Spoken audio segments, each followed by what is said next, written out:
exactly where we started. All right? So we started out with the male and female. We learned about all the hormones that are required to make sperm, all the hormones that are required to make eggs or oocytes. We learned about arousal and the similarities between the hormones that are involved in arousal between male and female, between men and women. We learned about all the hormones that are required to get the gametes out, ovulation. In the case of the male, ejaculation via oxytocin and oxytocin subsequent induction of prostaglandin locally. Then we got the sperm and egg together. And I kind of skipped that part. I didn't tell you how they actually got together. If you don't know, I'm going to let you figure that out for yourself. And as I said, boy, you're going to be surprised. The sperm and egg got together in the fallopian tube. We talked about that 4-day journey that lands into the endometrium that was built by estrogen during the follicular phase, maintained by progesterone during the luteal phase. We talked about ways to stop all that from happening.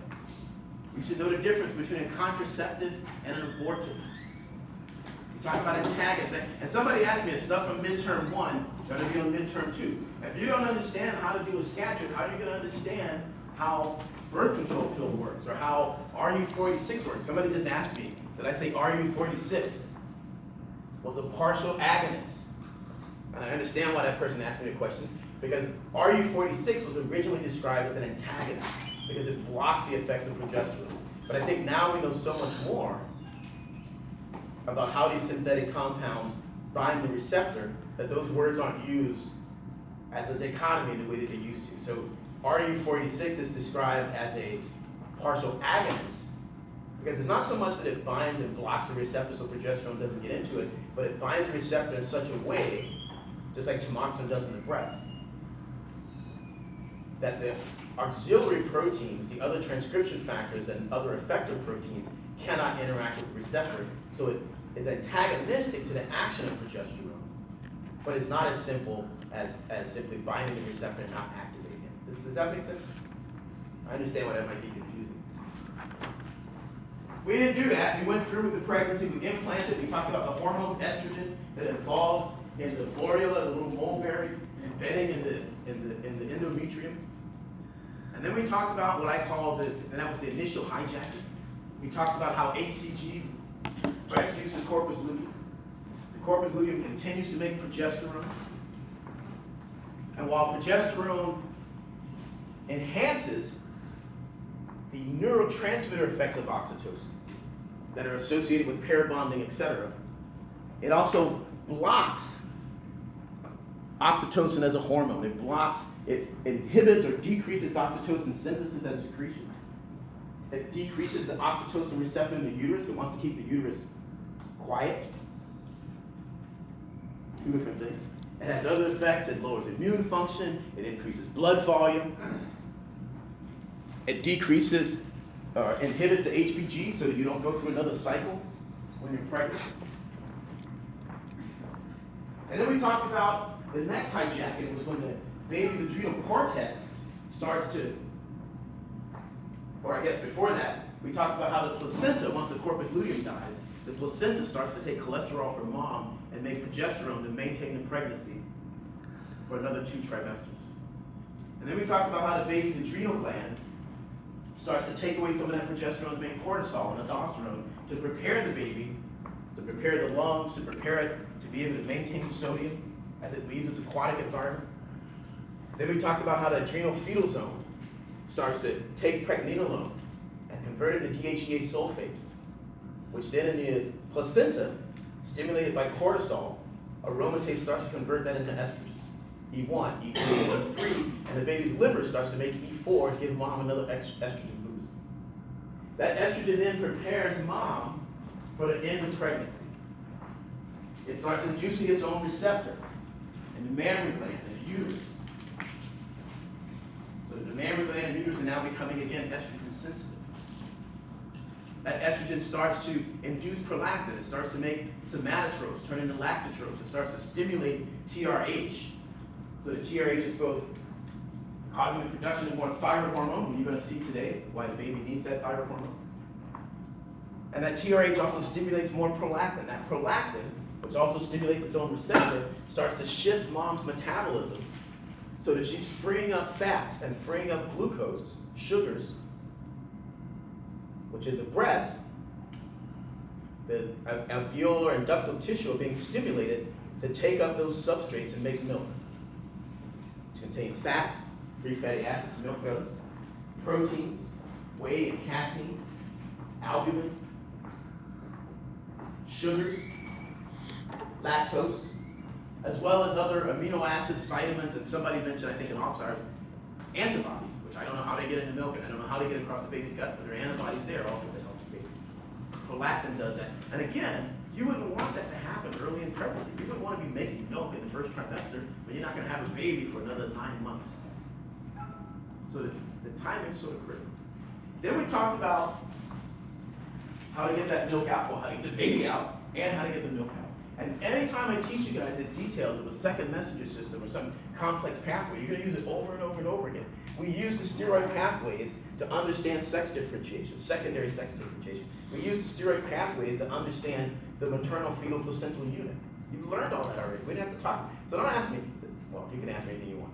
But of course, midterm 1 is concluded midterm 2 because you couldn't understand anything from here if we hadn't done that first boring part of the course yet. And then finally we talked about, again, how to get the baby out and how to get the milk out, and it's the exact same mechanism that we talked about for orgasm and ejaculation, where you have options, where you have tactile stimulation in the case of orgasm. Tactile stimulation sends a nerve impulse to the brain, to the posterior pituitary, where oxytocin is released.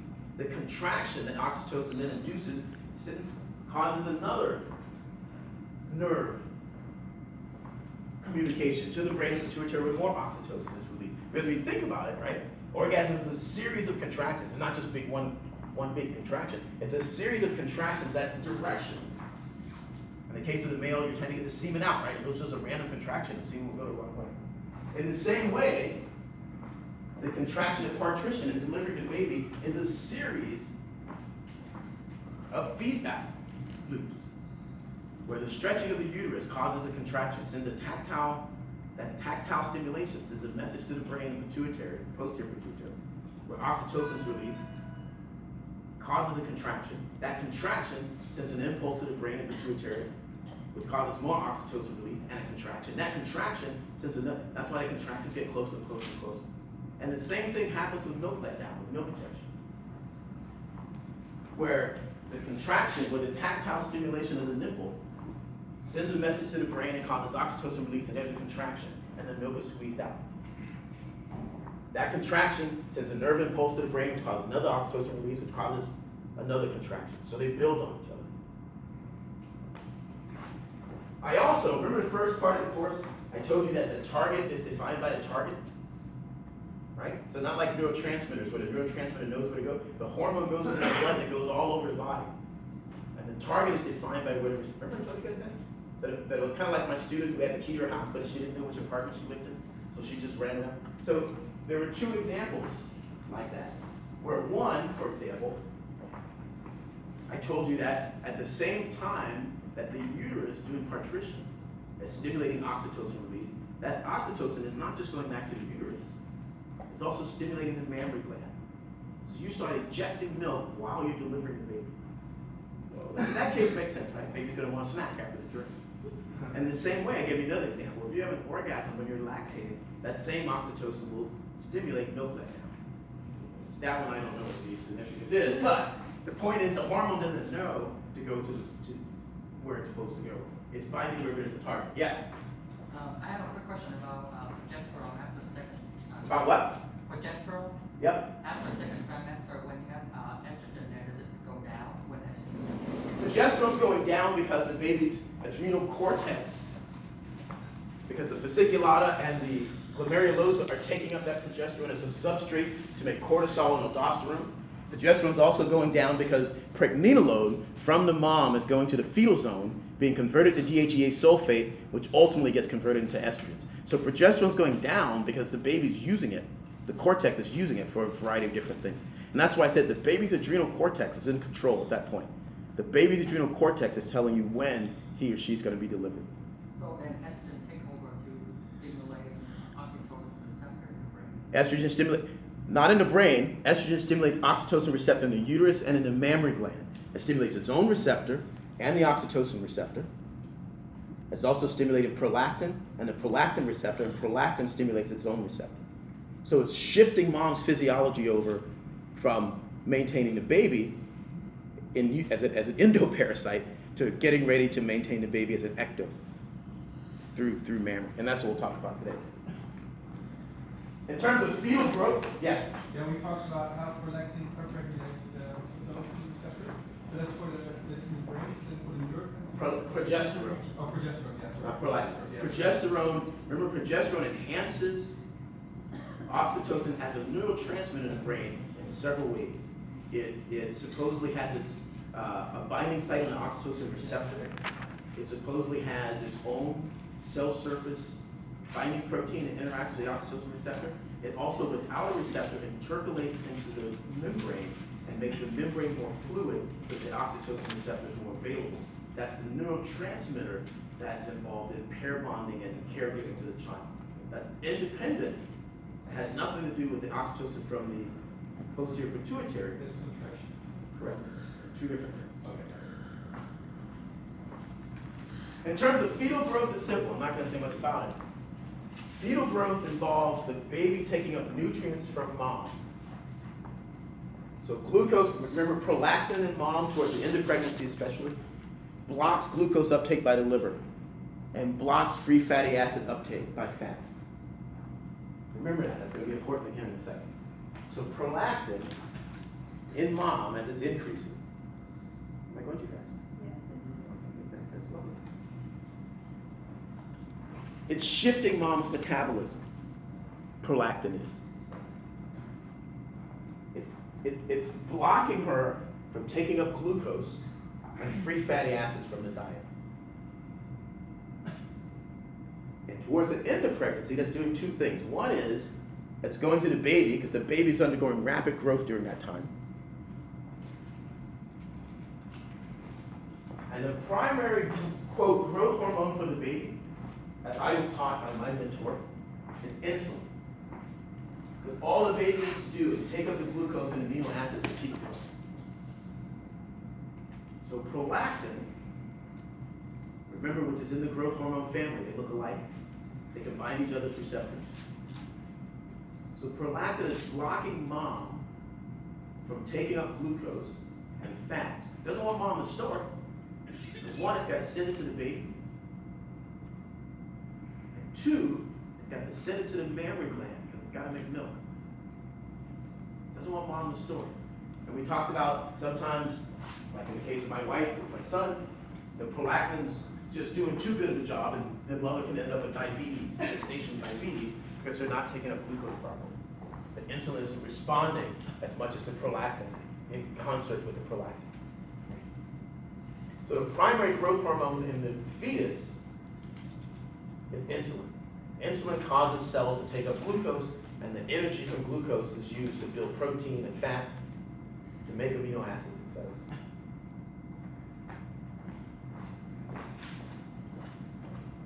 After the baby's born,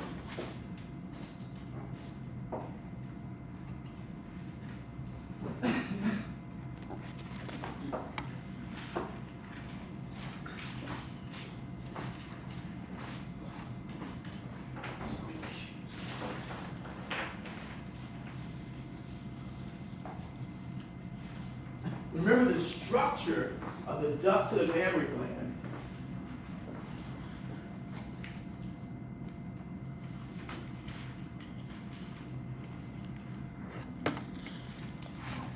It's just like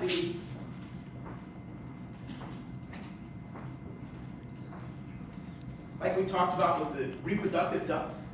The same is going to be true for blood vessels as we talked about. It's the same, like we talked about for uterus. There's a myoepithelial layer around an endothelial layer. The endothelial layer, the inside, is the one that's making the milk. It's taking up nutrients and making the milk. The myoepithelial layer is the one that contracts to squeeze the milk out in response to oxytocin.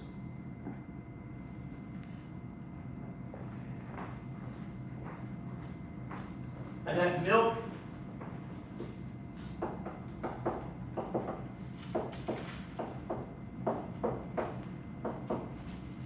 in terms of nutrients has three components.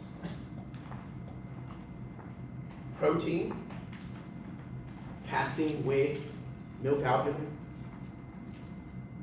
Carbohydrate of milk is lactose, and fat. And in real life, and people who live traditionally, mom can feed the baby for up to 3 years. Again, that's the thing that's most impressive. So now the question is, how do you convert these three things into growth for the developing fetus? We're going to talk extensively in the latter part of the course about digestion and metabolism and the regulation of both of those processes.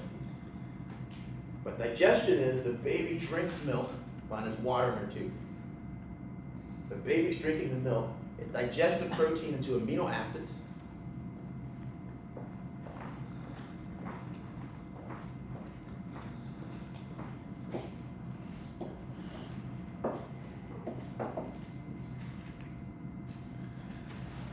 Digest the carbohydrates into simple sugars, because lactose is a disaccharide.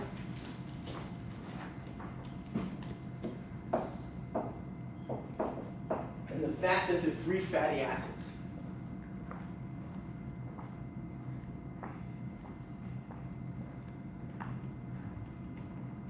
And in order to grow, and for growth here, we're going to talk mostly about long bone growth.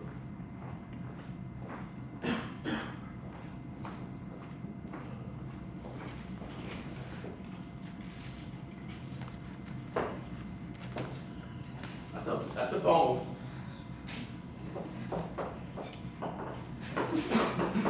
Not the other part of the course. Bone has a long bone has an epiphysis and a diaphysis. Epi means like the end. Actually, I'm not sure what the diaphysis refers to, but the diaphysis is the shaft. The epiphysis is the end. And don't confuse this. People confuse this every year. Don't confuse what we're talking about today with calcification of bone. That's a separate lecture. That's a separate issue. When I talk about long bone growth, I mean the bone growing lengthwise.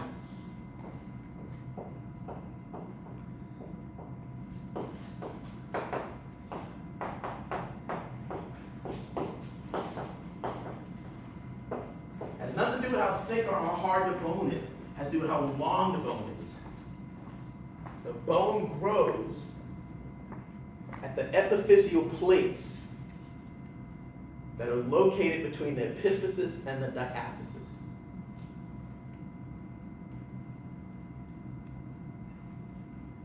Bones grow, long bones grow at the epiphyseal plate. It's in a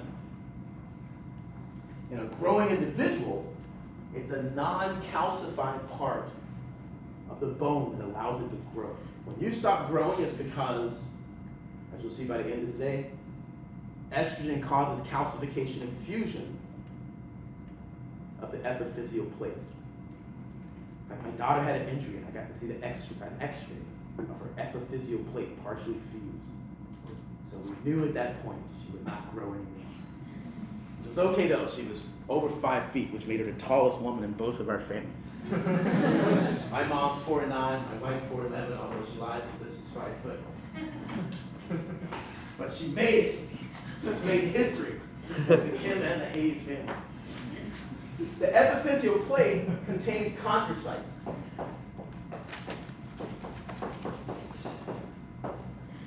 And it's the division, chondra means, I think refers to cartilage, and cyte is cell. It's the mitosis and the division of the chondrocytes that make it grow. Now it's time for a history lesson.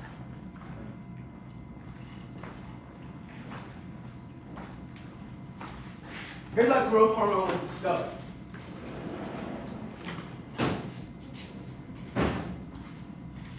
take a rat,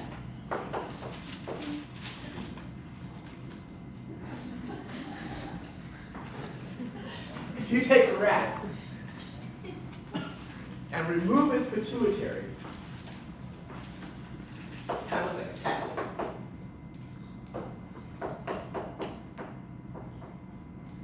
It doesn't grow. People did these experiments early 1900s. I don't know, I'm making a date. I don't know. So that said that something in the pituitary made you grow. Because if you take a rat, real simple experiment, right? If you take a rat,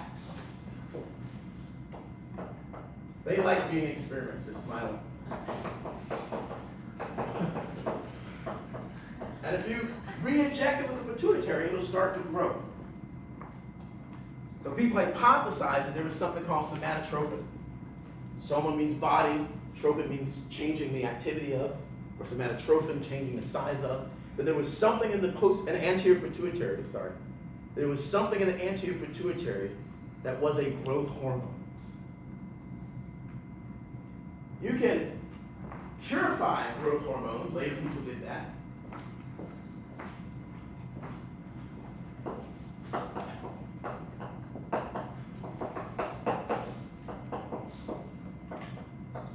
Purify growth hormone and show that if you inject a pituitary-less, a rat without a pituitary, if you inject it with growth hormone, it'll grow. So you can purify protein fraction. That'll make your rat grow. That's how they came up with the name growth hormone.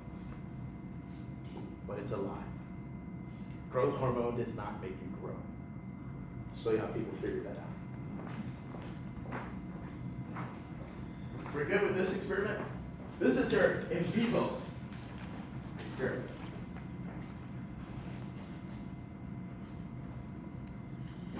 If you take some of these chondrocytes and put them in a petri dish,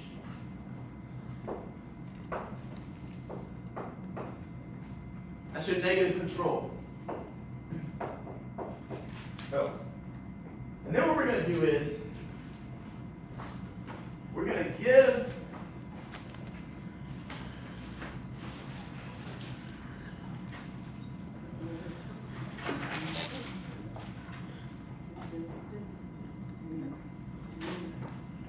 these cells radioactive sulfur and radioactive phosphorus.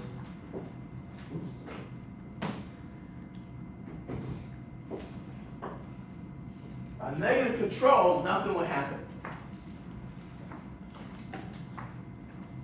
Who knows what we're looking for when we give them radioactive sulfur and radioactive phosphorus? Yeah. Protein synthesis with which one? That's a good answer. No, not both. With the sulfur, what's the phosphate for? Or the phosphorus for? DNA. So you're looking for two things. You're asking, if the cells take up 35S, it means that they're making protein. It means that they're differentiating somehow.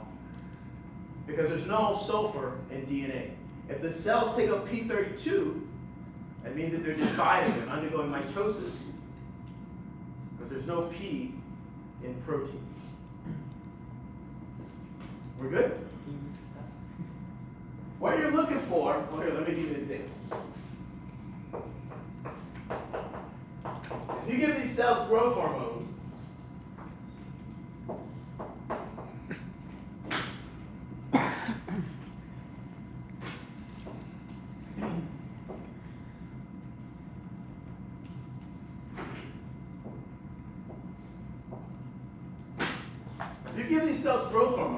you'll find that they take up 35S.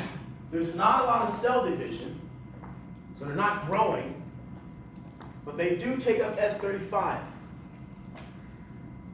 That means that they're differentiating, they're making protein, but they're not growing. They're not dividing, they're not undergoing mitosis. It's the same number of cells, and they're not taking up P32. So growth hormone doesn't make you grow. If you give growth hormone, it doesn't make those cells undergo mitosis. There's the same number of cells, They don't take up P32. They take up S35, which means they're differentiated. They're not growing.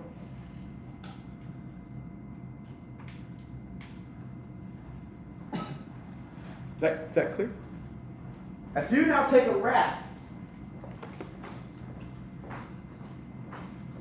oops, got to make a petri dish. For you, I'm not gonna mess you guys up for a little bit. Sorry. If you take a rat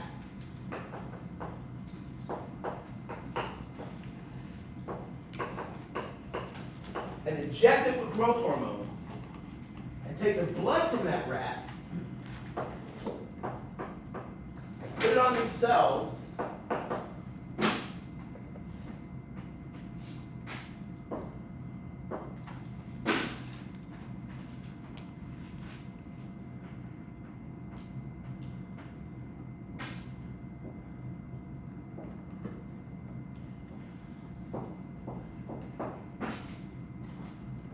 then you get differentiation and you get mitosis. They take up 35S and 32P. What does that tell you?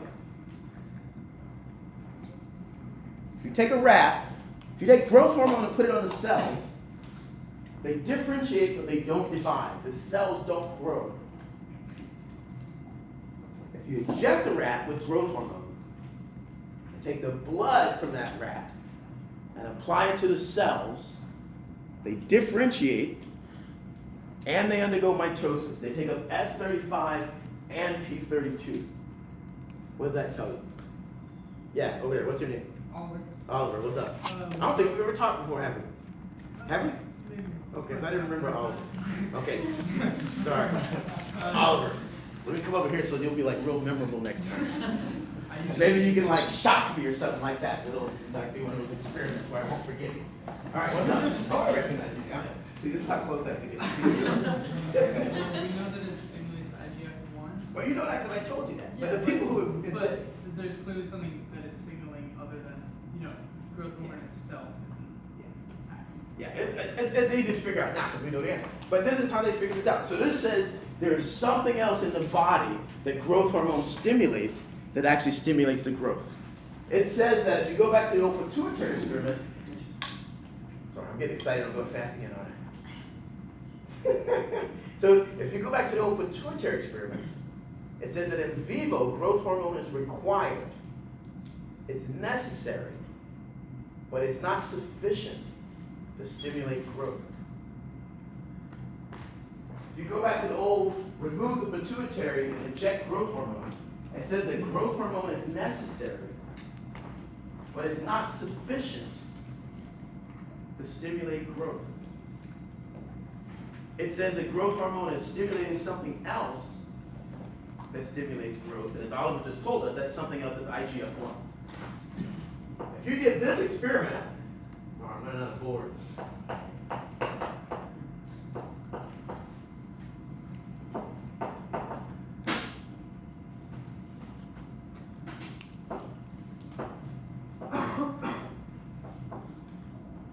If you did this experiment where you just put on IGF-1, you get nothing.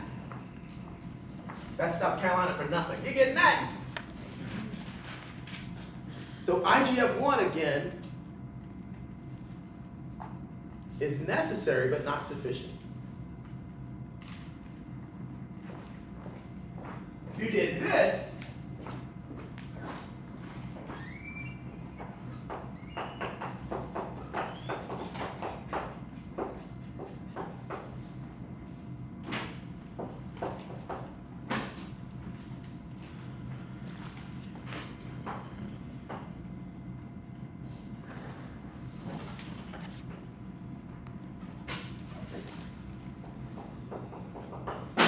you did that, you get the real thing.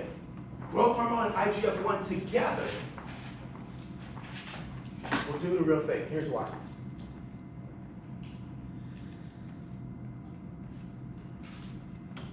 In the chondrocytes, growth hormone stimulates the IGF-1 receptor. You already know how it does that. You know about the JAK kinase and the stats and all that. We won't have to do that again, but don't forget about it, because then you'll be sad on Thursday if you do. But we already had all that. So growth hormone in the chondrocytes stimulates the IGF-1 receptor, and then IGF-1, insulin-like growth factor 1, through its own receptor, stimulates mitosis. So the growth, are we good? Slow down. Can you say that one more time, please? Oh, I can say it as many times as you want. You're paying money for me to be up here. You did. Not sure we'll get to go to college. You weren't going to college. So the growth hormone in the chondrocytes is stimulating the IGF-1 receptor. Without growth hormone, the chondrocytes wouldn't be able to respond to IGF-1. The IGF-1 binds to its receptor. So the growth hormone is responsible for the S35 uptake. It's stimulating transcription and translation of the IGF-1 receptor. That's what growth hormones do to the chondrocytes. The IGF-1 is binding to its receptor, and you get the P32 uptake, because the IGF-1 is stimulating mitosis of the chondrocytes, and that's how you grow.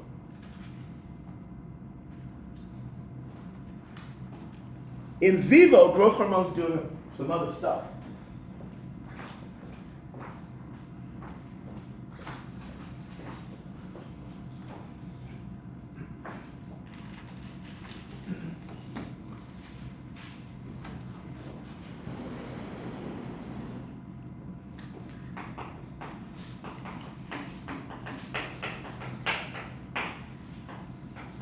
In vivo, growth hormone in the liver stimulates the release of IGF-1 and IGF-1 binding protein. I think it's number 3. All right, that's not important. Just know IGF-1 binding protein. It stimulates IGF-1 and at least one of the IGF-1 binding proteins from the liver. So growth hormone is stimulating its partner that's actually going to cause the growth. Growth hormone is also affecting metabolism. It does the same thing as prolactin. It causes you to not take up glucose.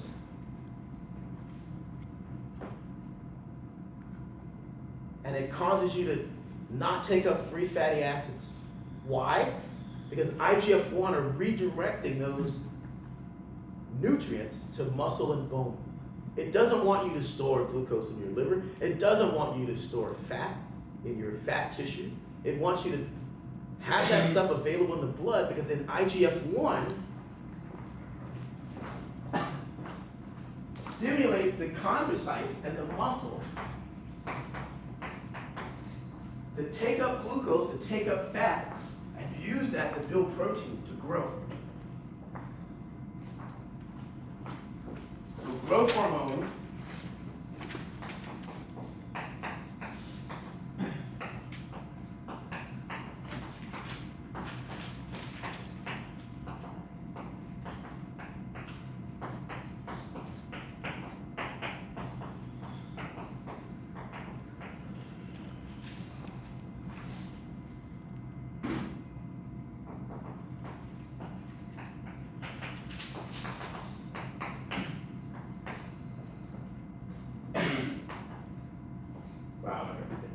So growth hormone in the liver is affecting metabolism. It's blocking you from taking up glucose. It's blocking you from taking up fat. It's blocking the fat from taking up fat. It's stimulating IGF-1, stimulating IGF-1 binding protein. And the IGF-1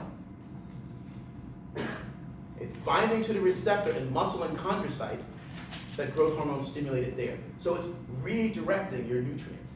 And remember, prolactin is doing the same thing, but redirecting them for a different reason. In fact, there's such an interplay that when you're pregnant, even though your long bones are fused, your hands and your feet haven't, you will likely go up a shoe size, because prolactin will make your feet and hands grow. Well, shoe size related to your foot. Like my wife can't wear her wedding band anymore because her hands grew enough with the pregnancies as a result of prolactin that she can wear it.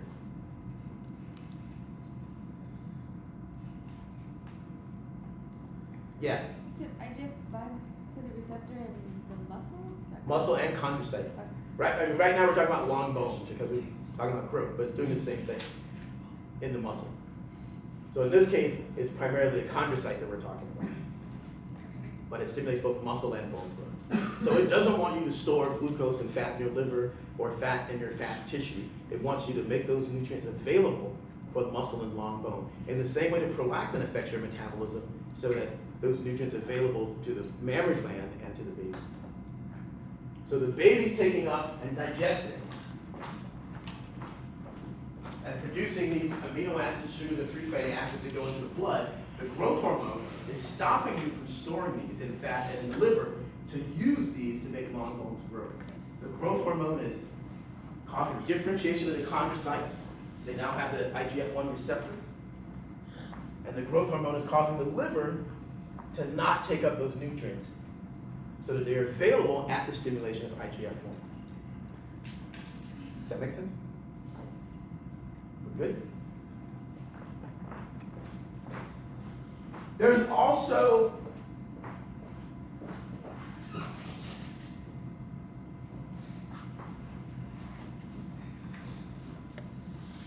I guess, what you would call epidemiological or clinical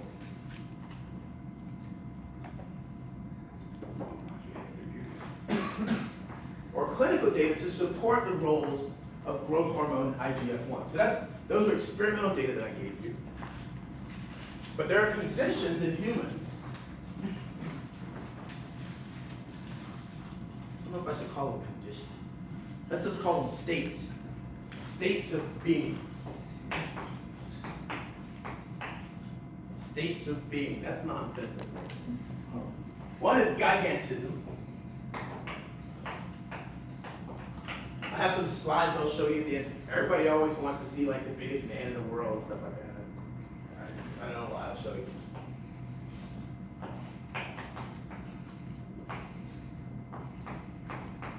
And in gigantism, these are people that are like taller than normal. Oh, I should say taller than usual. Taller than most people. They tend to have high growth hormone. And as a result, they have high IGF-1. And they grow tall. Like the tallest man in the world ever was 9'11". That's 1 inch shorter than a basketball rim. I don't watch sports. I only know that because I Googled it to find out. I don't think he played basketball though. But he was 1 inch. I'll show you a picture of this dude. He was a big guy. So there's evidence that both growth hormone and IGF-1 involved. There's also something called acromegaly.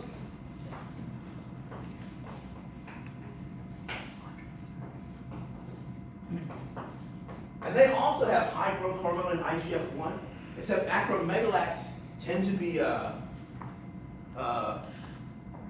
they tend to have like maybe a pituitary tumor after their long bones have fused, so they grow giant hands and feet, and their face tends to grow. And in both cases, especially gigantism, like you guys knew who Andre the Giant was? He had gigantism and acromegaly. In most cases, they die because they have a small heart. Because the heart is IGF-2 dependent, which is not stimulated by growth hormone. So in most cases, their heart can't support their size. Yeah? Sorry, what was the difference between these two? Acromegaly is usually after you stop growing. So your long, as you'll see in a minute, after puberty, your long bones fuse at that epiphyseal growth plate, and your long bones can't grow anymore. So acromegalates, and it's the same thing that happens to women when they're pregnant. Your face and your hands and your feet can still grow because those bones, those plates don't fuse. So acromegalates tend to have disproportionately large faces, hands, and feet. But it's because of the same thing. Gigantism happens when you are hypersecreting growth hormone early on.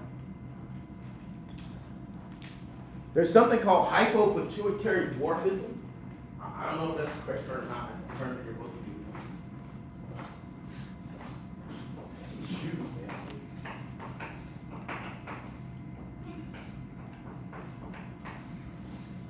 And they tend to have low growth hormone. As a result, they have low IGF-1. IGF-2 doesn't matter. IGF-2 is normal. IGF-2 is mostly involved in like heart and organ growth, and not necessarily stimulated by growth hormone.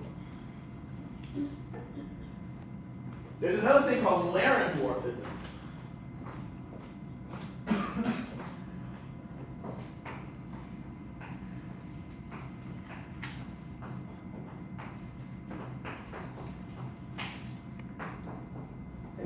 dwarfism, you have normal growth hormone, and this clearly shows the importance of IGF-1. You have normal growth hormone,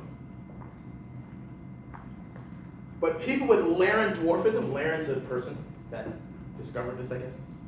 People with Laron dwarfism have a mutated growth hormone receptor, so they don't make IGF-1. So they have normal, so this is the clinical, epidemiological, I don't know the right word, evidence that IGF-1 is important for growth, and growth hormone alone can't do it. So they have normal growth hormone, but they don't respond to it. They don't make IGF-1. And so these are, and the individuals are like 2 to 3 feet tall. They don't grow. Then we have one, and here's it. This one will demonstrate the importance of knowing your words that I always stress.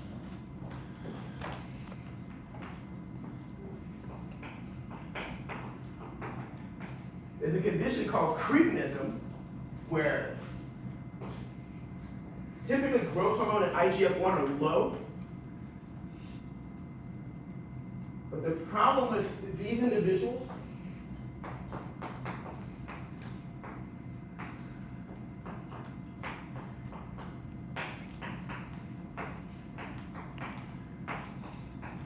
is that they have low thyroid hormone. And I got in trouble like several years ago because I guess the word cretin is used like in a derogatory way, because these individuals are also mentally retarded. And it turns out that these are individuals that have low thyroid hormone, and thyroid hormone is required to activate the growth hormone axis. So if you are low, so now you see why the baby's doing all this manipulation of the thyroid hormone. That if in utero, am I going fast? Okay. Say stuff. What'd you say? So thyroid hormone. Did I erase my green axis?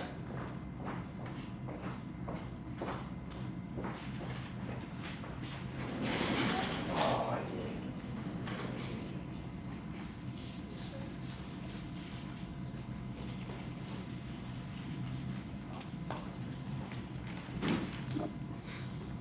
So remember I told you insulin's like the growth hormone for the fetus? When you're born,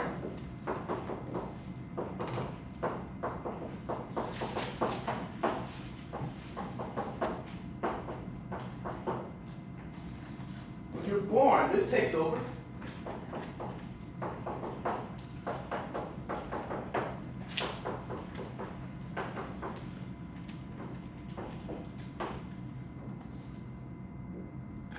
When thyroid hormone is required to turn the growth axis on, and thyroid hormone is required for proper brain and neural development. So if the fetus is absent of thyroid hormone, it can't turn on the growth axis.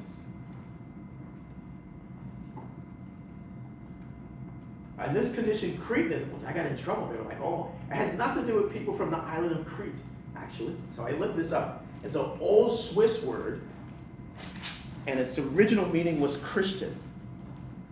Because there was, in the Swiss Alps, where there's low iodide, there were apparently huge numbers of people in villages that had this condition. And the idea was that they were, I guess if you're Christian, at least in the term, the way the word was used, then you couldn't do harm, that you were people of God. So the word Cretan just meant Christian. It was actually a nice term that they were using to people that had this condition, which is now has been bastardized, can I say the word? To like mean something derogatory. But it was actually originally meant as kind of a term of endearment. So cretinism occurs when the mother's low on iodide and can't make enough thyroid hormone to go to the baby. And as a result, the growth axis doesn't turn on. And also thyroid hormone is important for neural development, so they have a very much impaired brain and neural function as well. So even though it's used as a derogatory term now, that's not the original intent. Yeah? Would the, I guess, mental retardation happen postpartum? It's a continuous thing, and it's not a reversible. If you are iodine and thyroid hormone deficient throughout early development, it's not a thing that you can fix by giving thyroid hormone later. I think that's true both the growth as well as the neural development. But if something happens, like If it happens at, like, I mean, like, if you were thyroid hormone, like, you know, I have some thyroid hormone deficiency, no, you don't lose your, well, maybe, it depends on you guys' opinion, you don't really lose your mental capacity. So that's an early developmental event where that occurs. If it happens later in life, no, you'll get overweight, but you won't, yeah. So does growth hormone stimulate IGF-1 receptor in the liver as well, or just muscle? I don't think it does so in the liver. It just Because the idea is to redirect those nutrients to muscle and bone, not to the liver. So you want to keep it away from the liver. That would be counterproductive.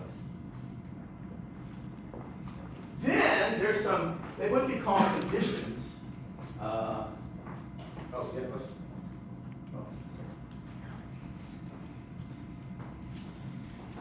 There are people that live in Kenya and Tanzania called Maasai. They're related to the Samburu, the Turkana.